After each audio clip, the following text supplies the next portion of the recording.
bombastic side-eye, criminal offensive side-eye. Tapi bohong.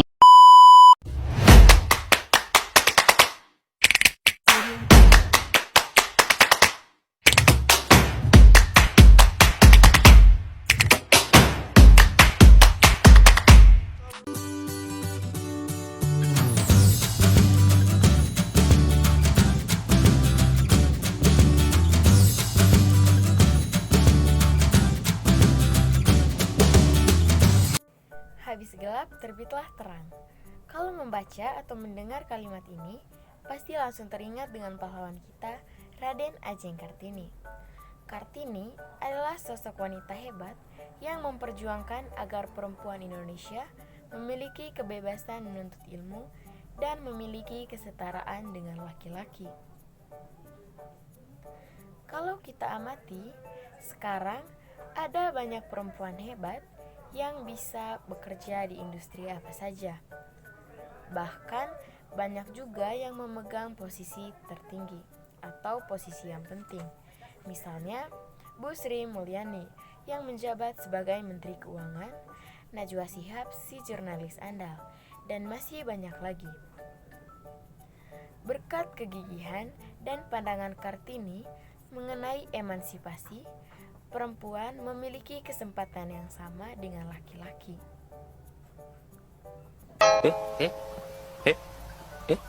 Kata Bung Karno, jas merah alias jangan sekali-sekali meninggalkan sejarah. Untuk mengingat jasa dan perjuangan Kartini, yuk simak biografinya. Raden Ajeng Kartini adalah seorang perempuan asal Jepara yang lahir pada 21 April 1879. Kartini merupakan keturunan bangsawan. Oleh karena itu, gelar Raden Ajeng disematkan kepadanya. Kartini merupakan putri dari Raden Mas Adipati Aryo Sosoningrat dan Ngasirah. Ayah Kartini adalah Bupati Jepara saat itu. Kartini adalah anak kelima dari 11 bersaudara. Berbeda dengan kebanyakan anak pribumi saat itu, Kartini berkesempatan untuk sekolah di ELS.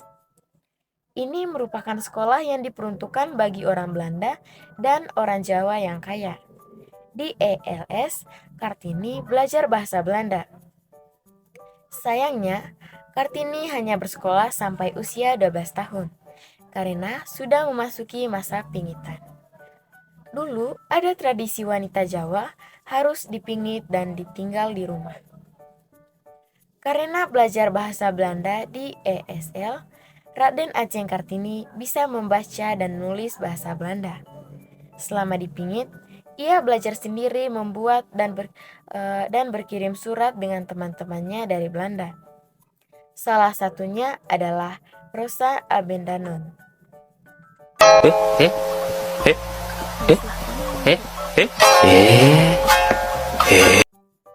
Kartini juga membaca banyak buku, surat kabar, dan majalah Eropa. Seperti istilah buku adalah jendela dunia. Kartini jadi tahu cara berpikir perempuan Eropa yang lebih maju dan bebas dibandingkan perempuan pribumi kala itu. Dari banyaknya buku, surat kabar, dan majalah yang ia baca, membuatnya berpikir untuk memajukan perempuan pribumi. Karena di masa itu, perempuan pribumi tertinggal jauh dan memiliki status atau stratifikasi sosial yang rendah. Menurutnya, perempuan pribumi harus mendapatkan kesetaraan, kesamaan, dan kebebasan. Karena sedang dipingit, tidak banyak yang bisa dilakukan Kartini. Tapi, surat-surat yang ditulisnya menjadi salah satu bentuk perjuangan. Ia menulis terkait gagasan-gagasannya mengenai emansipasi perempuan. Kartini menuliskan penderitaan perempuan.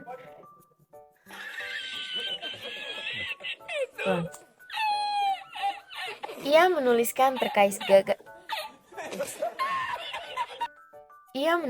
terkait gagasan-gagasan mengenai emansipasi perempuan. Kartini menuliskan penderitaan perempuan Jawa seperti harus dipingit. tidak bebas dalam menuntut ilmu, dan adanya adat yang mengekang kebebasan perempuan. Pada tahun 1903, Kartini menikah dengan K.R.M. Adipati Aryo Singgi Dijojo Adiningrat, yang merupakan Bupati Rembong saat itu. Karena sudah menikah, gelar Raden Ajeng yang dimiliki Kartini berubah menjadi Raden Ayu. Meskipun sudah menjadi seorang istri, Kartini tetap ingin melanjutkan cita-citanya memperjuangkan kesetaraan perempuan dan menjadi guru.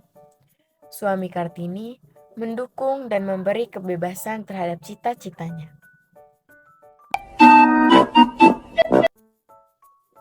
Salah satu bentuk dukungannya adalah dengan mendirikan sekolah wanita di timur pintu gerbang perkantoran Rembong. Setahun setelah menikah, Raden Ajeng Kartini dikaruniai seorang anak laki-laki bernama Soe Sali Dejojo Diningrat yang lahir pada 13 September 1904. Sayangnya, 4 hari setelah melahirkan, Kartini menghembuskan nafas terakhirnya. Ia meninggal di usia 25 tahun dan dimakamkan di Desa Bulu, Kabupaten Rembong.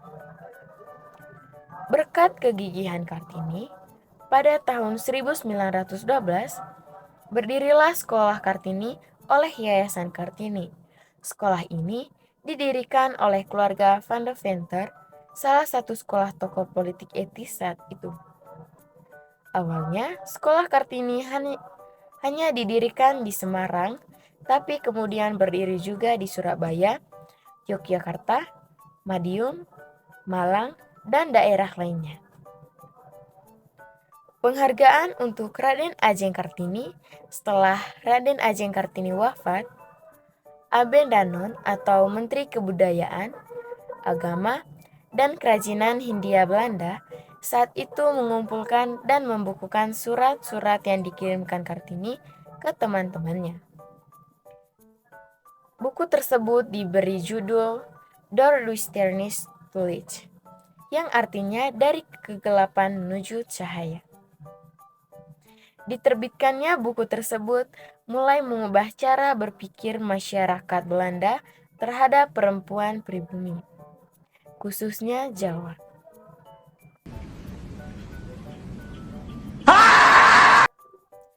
Pada 2 Mei 1964, Soekarno mengeluarkan surat keputusan Presiden nomor 108 tahun 1964 yang berisi ketetapan bahwa Kartini adalah pahlawan kemerdekaan nasional.